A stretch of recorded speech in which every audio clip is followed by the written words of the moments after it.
अगर कोई शख्स लगातार नाली में रह रहा है तो आप समझ लीजिए कि उसका स्वभाव नाली में रहना ही है। लेकिन अगर वो है थोड़ी देर के लिए है और उसके बाद वहाँ से भाग खड़ा हुआ है तो समझ लीजिए कि उसका मूल स्वभाव नहीं है, किसी मजबूरी में वहाँ खड़ा रहा होगा। अच्छा, आप अगर मूर्ख पैदा हुए हैं तो इसमें कोई दिक्कत नहीं है, मूर्ख मर जाना दिक्कत है। और साहित्यकार लोग पे हमरा बड़ा गुस्सा बा।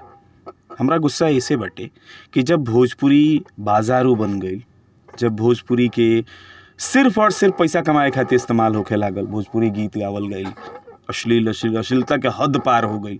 मतलब एगो तो गीत आयल कि जौन जौन मन करे तौन तौन गावत सा अपन माई। अब एकरा पीछे जिम्मेवार वो साहित्यकार नहीं खन जे साहित्य के, भोजपुरी साहित्य के छोड़ के, भोजपुरी गीत लिखल छोड़ के हिंदी के तरफ भाग गई, अपन जिम्मेवारी से मुंह मोड़ लेलस, अपना माई भाखा के बर्बाद होके खातिर, ओकर बलात्कार करावे खातिर छोड़ के फरार हो गई। तो जिम्मेदार उस साहित्यकार नहीं खन।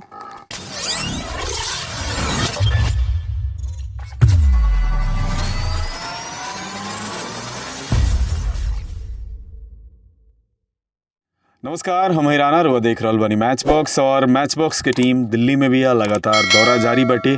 अभी हम बानी पांडव नगर में, दिल्ली की पांडव नगर है, और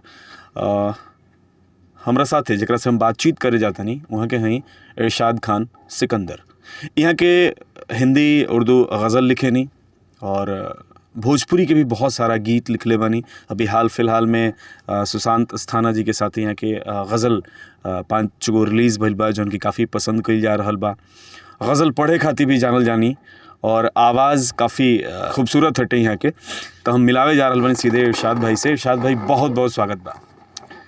नमस्कार, बहुत बहुत स्वागत आप सबका, मैच बॉक्स का, सभी सुनने वालों का बहुत बहुत स्वागत। इरशाद भाई, जहाँ तक हम सुनले बानी कि राउर जौन शिक्षा दीक्षा बा वो काफ़ी कम भइल बा, फिर भी रुआ साहित्य के दुनिया में आ गनी, गीत संगीत लिखे लगनी, राउर किताब भी आइल बा, कैसे? राना भाई देखिए, शिक्षा के मामले में और स्वभाव के मामले में मैं कबीर हूँ। कबीर दास जी की जन्मस्थली बनारस है और समाधि स्थल मगहर है, तो मैं मगहर का रहने वाला हूँ, इसलिए भी रिश्ता बनता है। पढ़ाई लिखाई का मामला भी लगभग ऐसे ही है। तो ये सवाल अगर कबीर से आप करते कि शिक्षा दीक्षा तो उनका जो जवाब होता उसी को मेरा जवाब भी समझें। बिल्कुल, हम सीधे आओ तनी मुद्दा पर जी। मैच बॉक्स तनी टेढ़ बहुत कहीं ना करेला, सीधा बतियावेला। रुआ भोजपुरी खातिर पहले काफ़ी सारा गीत लिखले बानी, आज भी लिख रहल बानी। बीच में रुआ कुछ दिन तक भोजपुरी से दूर रही है, रुआ हिंदी उर्दू के शेर व शायरी करत रही है। अगर और पुरान इतिहास उठा के देखल जाओ तो रुआ काफ़ी अश्लील गीत भी लिखले बानी। ये बड़ा निमन लिखता नहीं, ये बड़ा हम कह के नया कोनो ना सुननी है, ऐसा का मजबूरी रहे? अश्लील तो नहीं कह सकते, हाँ जो कॉमर्शियल है, अश्लील और नग्न एक मामला होता है, लेकिन यह है कि जब आपने एक कॉमर्शियल गीत लिखा है, बाजारू गीत जिसे हम कहते हैं। हाँ। अब अश्लील और नग्न और बाजारू में अंतर होता है। तो बाजारू गीत मैंने ज़िंदा रहने के लिए बहुत सारे लिखे हैं, और ज़िंदा अगर मैं हूँ तभी आज भोजपुरी में लिख पा रहा हूँ अच्छा कुछ, या अगर उर्दू शायरी कर रहा हूँ उसे भी लोग अच्छा समझ रहे हैं। तो अगर इसी समाज ने ये मकाम मुझे बख्शा है कि मैं जो है उस तरह के गीत भी लिखता था, अगर इस समाज ने मुझे ऐसा माहौल क्रिएट किया होता, ऐसा माहौल दिया होता कि मुझे वो न लिखना पड़ता। बाकी अगर आप तुलना करेंगे किसी भी शख्स की, तो जिसका जो स्वभाव होता है, किसी भी शख्स का, किसी भी आदमी का जो स्वभाव है, वो अपने स्वभाव को ही परोसता है अपनी रचना में। तो अगर कोई शख्स लगातार नाली में रह रहा है तो आप समझ लीजिए कि उसका स्वभाव नाली में रहना ही है। लेकिन अगर वो है थोड़ी देर के लिए है और उसके बाद वहाँ से भाग खड़ा हुआ है तो समझ लीजिए कि उसका मूल स्वभाव नहीं है, किसी मजबूरी में वहाँ खड़ा रहा होगा। तो निश्चित रूप से बहुत ऐसे गीत हैं कि जो काबिले ज़िक्र नहीं हैं, जिसको अब आप इसके लिए सबसे बढ़िया जो मिसाल मैं आपको दूं कि अब इधर के 5 बरस अगर निकाल दिए जाएं तो उससे पहले जो लोग मुझे बतौर गीतकार जानते थे उनको ये नहीं पता था कि मैं शायर भी हूँ, शायरी से भी मेरा कोई ताल्लुक़ है। और जो लोग मुझे बतौर शायर जानते थे उनको ये नहीं मालूम था कि मैं गीतकार हूँ, और अगर हूँ तो कैसा हूँ। कई बार जैसे यूनिवर्सिटीज़ में, जैसे मेरे सीनियर हैं, गुरुतुल्य हैं, प्रोफेसर अब्दुल बिस्मिल्लाह साहब, जामिया मिलिया इस्लामिया के हिंदी डिपार्टमेंट के प्रोफेसर, उनको जब इल्म हुआ कि मैं गाने वाने भी लिखता हूँ तो उस दरमियान उन्होंने कहा तुम गाना लिखते हो, कभी सुनवाओ। ये आज की बात नहीं, 10 बरस पहले की बात है। तो मैंने उनको बताया, मैंने कहा कि सर इस लायक नहीं लिखता हूँ कि आपको सुनवा सकूँ, और अगर कभी ऐसा लिख पाया तो ज़रूर सुनवाऊँगा। तो हमेशा मेरे सारे सीनियरों का उर्दू शायरी में ये तमाम, अब ये यूट्यूब का अगर ज़माना ना आया होता, चूँकि हम लोग ऑडियो के ज़माने के लोग हैं, तो यूट्यूब का ज़माना ना आया होता तो अभी भी जो बहुत सारी चीज़ें हैं वो लोगों तक ना पहुँची होती। तो लेकिन सुनवाने लायक नहीं है, इसलिए मैं उसकी चर्चा नहीं करता, इसलिए मैं उसका जिक्र नहीं करता। हालांकि उस पर मुझे कोई शर्मिंदगी नहीं है, उसने मेरा चूल्हा जलाया है, उसकी वजह से मैं ज़िंदा रहा हूँ। और कोई भी ऐसा शख्स नहीं है कि जो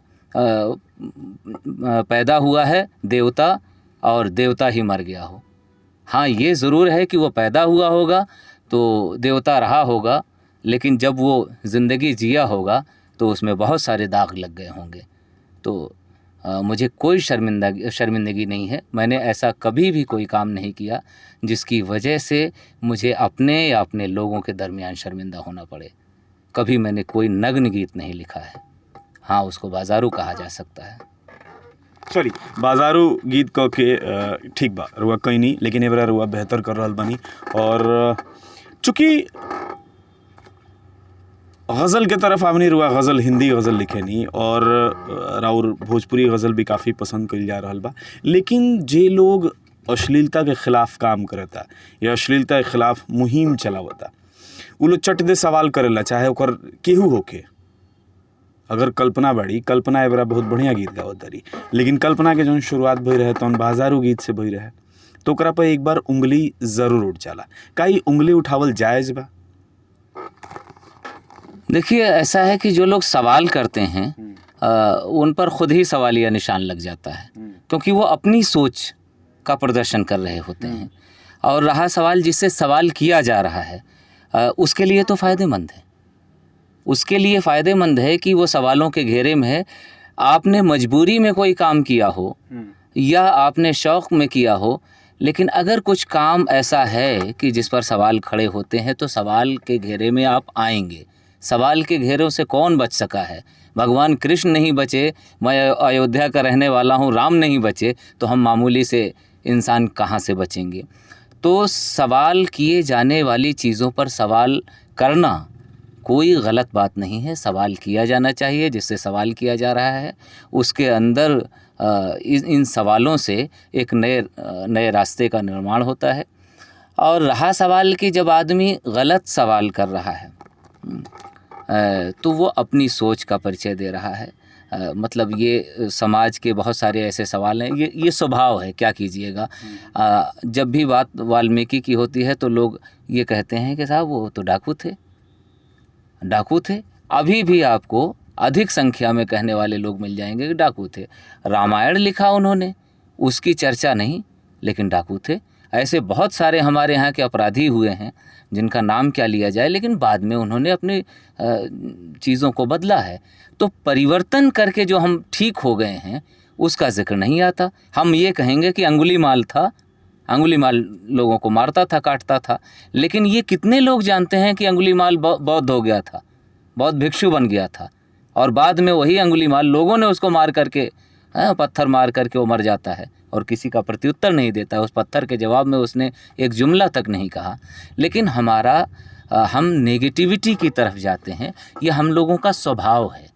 तो किसी के स्वभाव के साथ क्या किया जा सकता है? सवाल करना उनका कर्तव्य है और हमें अपने अंदर उस सवाल से नया निर्माण करना हमारा अपना कर्तव्य है, हमारा अपना दायित्व है। एगो सवाल, चूँकि रुआ साहित्यकार हैं और साहित्यकार लोग पे हमरा बड़ा गुस्सा बा।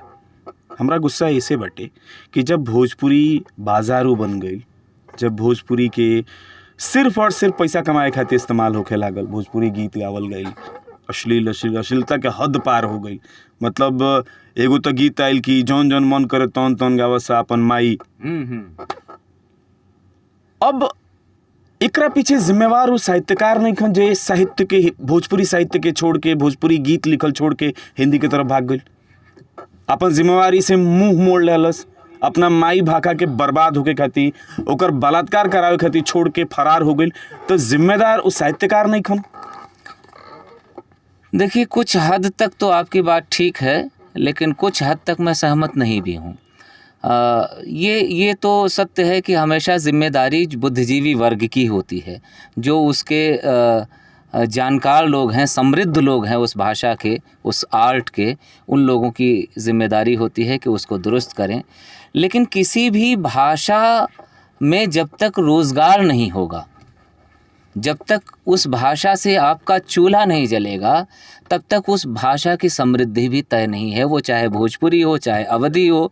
हाँ, सिर्फ संस्कृति और परंपरा के नाम पर आप इमोशनल हो सकते हैं, इमोशनल होने का ढोंग कर सकते हैं, लेकिन आप उसको बहुत दूर तक ले नहीं जा पाएंगे। अब अगर आप उसमें रोज़ी रोटी पैदा कर पा रहे हैं तो सारे बुद्धिजीवी वर्ग को, उसमें साहित्यकार भी आते हैं, हमारे सियासतदान भी आते हैं, उसमें फ़ाइन आर्ट्स से जुड़े हुए हर शख्स की जिम्मेदारी है कि रोज़ी रोटी के लिए आप कुछ और कर लें, लेकिन उसी में थोड़ा थोड़ा योगदान आप अपनी उस मातृभाषा के लिए भी करें जहां आपने जिस मिट्टी में जन्म लिया है, ताकि आप उसे भी इतना समृद्ध कर दें कि एक दिन वहीं से रोज़ी रोटी पैदा होनी शुरू हो जाए। तो इस रूप में कम लोगों ने काम किया है, तो आपका गुस्सा जायज़ भी है और इस तरफ ज़रूर लोगों को ध्यान देना चाहिए। मैं अगर व्यक्तिगत बात करूं तो जैसे कि मैं अवध का रहने वाला हूं, अवधी मेरी मातृभाषा है। मैंने कोई योगदान नहीं दिया अवधी में, लेकिन देना चाहता हूं। मैं उर्दू में शायरी करता हूँ, हिंदी में अफ़साने लिखता हूँ। भोजपुरी मुझे नहीं आती थी, अभी भी मैं धारा प्रवाह भोजपुरी बोल नहीं पाता हूँ, लेकिन यह है कि आप बोलेंगे तो मुझे उम्मीद है कि मैं 95% समझ सकता हूँ। 5% अभी भी मैं नहीं समझ पाऊँगा, लेकिन मैं पूछ लूँगा कि शब्द का मानी क्या है, इसका मतलब क्या है। लेकिन मुझे इतनी पसंद थी ये भाषा कि मैंने इस भाषा को सीखा, और जो मैंने 2, 4, 10 गिनती के होंगे जो बाज़ारू गीतों की बात की, उसको अब यही जो बुद्धिजीवी, यही जो साहित्यकार लोग हैं, उसको निकाल करके आज से 20 साल पहले किए गए काम को निकाल करके कि साहब आपने ये लिखा था, आप भोजपुरी गज़ल कैसे लिख रहे हैं। तो ये देखिए, वो अपनी सोच का परिचय दे रहे हैं। आप ये नहीं देख रहे हैं कि मैं जो बाहर का शख्स हूँ, मेरे ज़िम्मे नहीं है भोजपुरी को संवारना और सुधारना और इसको बेहतर बनाना, लेकिन इसमें कुछ तो ऐसी बात रही होगी कि मेरे जैसे शख्स को ना भोजपुरी रोज़ी रोटी दे रही है, ना भोजपुरी जो है को बचाना मेरा कर्तव्य है। लेकिन क्या ऐसा आकर्षण था इस भाषा में कि इसको सीखने के लिए मुझे मजबूर होना पड़ा। ये निश्चित रूप से जो फ्लेक्सिबिलिटी है इसकी, जो इसका शब्दकोश है, हम उर्दू शायरी करते हैं, भोजपुरी में लाल के लिए भी, जैसे हमारे यहाँ उर्दू में ये सुर्ख है, ये गुलाबी है, ये मैरून है, तमाम तरह, यहाँ भी अगर बहुत लाल है तो टह लाल है। हाँ, इतना भाषा समृद्ध है यहाँ, इतना एक शब्द के लिए इतने सारे पर्यायवाची शब्द हैं, तो साहित्यिक रूप से इतनी समृद्ध भाषा है। इसने मुझे बड़ा आकर्षित किया। दूसरा, इसके लोक संगीत ने आकर्षित किया, जो कि मेरी अपनी मातृभाषा से मिलता जुलता था। तो 2, 4, 6 गीत अगर बाज़ार के लिए, ज़िंदा रहने के लिए लिखे, लेकिन उस ज़माने में भी मैंने सूरज होखा न सहाय जैसी फिल्म लिखी और उसके गाने लिखे। मैंने उस टाइम पर लिखा कि सोचले न रहनी यहो दिन आई, बजरिया में जाके प्रीतिया बिकाई। इस पर चर्चा नहीं होती है। उस समय भी मदन राय जी ने गाया, प्यार कइले बबुआ और बात था, प्यार का के निभावल और बात था। उस वक्त भी गज़लें लिखी मैंने, उस वक्त भी प्रेम सागर जी ने गज़लें गाई और भी तमाम कलाकारों ने टेलीविज़न चैनलों पर गज़लें गाई। तो उस वक्त मैंने मतलब दर्जनों बेहतरीन गीत लिखे, उसकी चर्चा नहीं है। ये मेरा प्रयास आज का नहीं है, तब से है। तो मैं काम कर रहा हूँ उर्दू में भी, हिंदी में भी और भोजपुरी में भी, अपने शौक़ से कर रहा हूँ, किसी के सवाल जवाब की परवाह किए बग़ैर। एगो तनी सीरियस बात कही होता, सीरियस बात हम ढेर देर तक हम खुद ना झेल पावे नहीं, तो हम जानता नहीं कि इंटरनेट के दर्शक भी झेल ना पाई हैं। एगो वाक्या बटे आज से 10 साल पहले के, जब भी इरशाद खान सिकंदर के नाम हम कहीं पढ़े नहीं, सुने नहीं, देखे नहीं, तो वो वाक्या फटाक से हमरा याद आवेला। भोजपुरी के एगो बड़हन स्टार बने ए बेरा के डेट में, माने उनकर ब्रांड इतना बड़ा बा कि पाँच देश उहो बेचा जाई। गा दिले तो बेचेबे करेला, अगर उहो काम कर देसू तो बेचाए लगी। आ ओहू में लागल जी फ्लेवर निकाले कि कौन कौन फ्लेवर के हटे। और एगो गीत गैले रहले रमजान के, वो वाक्या का रहे, हम नाम लेवे के नहीं चाहत, रउआ से काम करो नाम मत ली, लेकिन वो वाक्या बताई, वाक्या का रहे। हाँ, वो एक गायक है, उस वक्त तो खैर उनका नया नया ताज़ा नाम हुआ था। आज फिल्म इंडस्ट्री के शायद भोजपुरी के सबसे ज़्यादा कमाऊ चेहरे हैं इस वक्त, सबसे ज़्यादा पैसा कमाने वाले। तो अब क्या कीजिएगा, वो शिक्षा दीक्षा तो उसमें आती है आड़े कि भाई अब वहाँ जहाँ हमें ज़िंदगी बोलना है वहाँ हम ज़िंदगी बोल रहे हैं, और जहाँ जान बोलना है वहाँ जान बोल रहे हैं। तो वो गीत की रिकॉर्डिंग चल रही थी जिसकी तरफ आप इशारा कर रहे हैं। तो मैं उनको, अच्छा उनका ये था कि नहीं आप बैठिए तभी मैं गाऊंगा इसको, और चूंकि आप रहेंगे तो लफ्ज़ों को ठीक करवा देंगे, उसकी गलतियां सुधार देंगे। तो मैं बैठा हुआ हूं और उनको मैं सिखाता रह गया कि साहब जान बोलिए, जान। तो वो बार बार बोलते थे जान जान। तो उसके बाद जब मैं कहता था नहीं जान नहीं जान, तो हाँ वही उहे तो बोला था नहीं भैया, उहे तो हाँ देखी, फिर वो जान। तो लास्ट में हम कहीं ठीक बा भाई, जौन तू बोला तारा उहे ठीक बा। तो इरिटेट होकर के मैंने उनको उनके हाल पे छोड़ दिया। तो यही लगभग सभी लोगों का हाल है। तो वो आपकी जो तरबियत होती है, जिस माहौल से आप निकल कर के आते हैं। अच्छा, आप अगर मूर्ख पैदा हुए हैं तो इसमें कोई दिक्कत नहीं है, मूर्ख मर जाना दिक्कत है। आपके पास एक पूरी ज़िंदगी होती है, आप इसको संभाल लीजिए। मैं नहीं पढ़ पाया, मेरी तालीम नहीं हो पाई, मुझे स्कूलिंग नहीं हो पाई, तो उसमें क्या दिक्कत है भाई? नहीं हो पाई तो ये कहाँ लिखा है कि अब नहीं हो सकती? कोई उम्र थोड़ी है। तो अब सीख लीजिए आप। और अगर आप एक ऐसे पूरे समाज का प्रतिनिधित्व कर रहे हैं, आप रिप्रेजेंटेटिव हो गए हैं उसके, और आपके करोड़ों फॉलोअर्स हैं, आपका एक गीत रिलीज़ होता है तो 24 घंटे में देखा जाता है कितने मिलियंस हुए, तब तो आपकी और जिम्मेदारी है। अगर आपका संगीत कमज़ोर है तो आप सीख लीजिए, अगर आपका साहित्य कमज़ोर है तो सीख लीजिए, आपका अभिनय कमज़ोर है तो सीख लीजिए। कोई ऐब नहीं है राणा भाई कि वो कैसे किस परिवेश में पले बढ़े, क्या गाया। दिक्कत ये है कि अब क्या गा रहे हैं, क्यों नहीं उसको सीख रहे हैं, जब अब आपकी वो रोज़ी रोटी भी बन चुकी है। अब आपके साथ मजबूरी नाम का लफ्ज़ हट चुका है। तो अगर अब भी आप वही कर रहे हैं, तो मैंने बताया ना कि अब आपका वो स्वभाव है। अगर नाली में अब भी आप पड़े हुए हैं तो नाली में रहना आपका स्वभाव है। दिक्कत यहाँ पर है, आप उसे समृद्ध, अपने आप में समृद्ध नहीं कर रहे हैं, ठीक नहीं कर रहे हैं। गलती करना कोई दिक्कत नहीं है। और गालिब के यहाँ थी, मिर्ज़ा गालिब के यहाँ शुरू में, मतलब गालिब की ज़िंदगी में ही जो है मीर साहब का, मीर तकी मीर उर्दू के बहुत बड़े शायर हुए हैं। तो गालिब मेरा ख़्याल है 10-12 बरस के रहे होंगे, तब मीर साहब के सामने कुछ शेर पहुँचे थे। तो मीर साहब ने कहा था कि ये लड़का अगर सही संगत में गया, इसे सही सोहबत मिली, सही लोग मिले, तो ये लड़का बहुत बड़ा शायर बनेगा। और अगर इसकी सोहबतें गलत हुई तो मोहम्मल बकने लगेगा। मोहम्मल का मतलब होता है निरर्थक, व्यर्थ चीज़ों को। तो ये हुआ। तो गालिब की जो शुरुआती शायरी थी वो बहुत ही ख़राब थी, उसमें बहुत मोहम्मल चीज़ें थीं। ख़ुद उन्होंने भी कहा है कि बक रहा हूँ जुनूं में क्या क्या कुछ न समझे खुदा करे कोई। तो लेकिन बाद में गालिब उस दौर का क्या, आज भी अगर शायरी के नाम पे अगर कुछ जो शायरी नहीं भी जानता है वो गालिब का नाम तो ज़रूर जानता है। 150 बरस हो गए मरे हुए, तो अपने आप को उन्होंने रोशन किया। अंदर से रोशन करना अपने आप को बहुत ज़रूरी है, उसका उम्र से कोई लेना देना नहीं है। चलिए इरशाद भाई, बहुत लम्हर बात कही ना करें, चूँकि भोजपुरी के नाम पर संस्था बहुत सारा चलते रही सन जौन कि भोजपुरी के समृद्ध होके के करे के दावा करेली सन, लेकिन उ संस्थवा एक दूसरा के चीज़वा लिखल का गवल का सुनली सन ना पढ़े शेयर ना करली सन, काहे कि फलनवा संस्था के गाना ह हम शेयर कर देम हमार वाला दब जाई। वहीं भोजपुरी के जो बड़ा राइटर बाने मैट्रिक पास तो मने बहुत मुश्किल मिली है।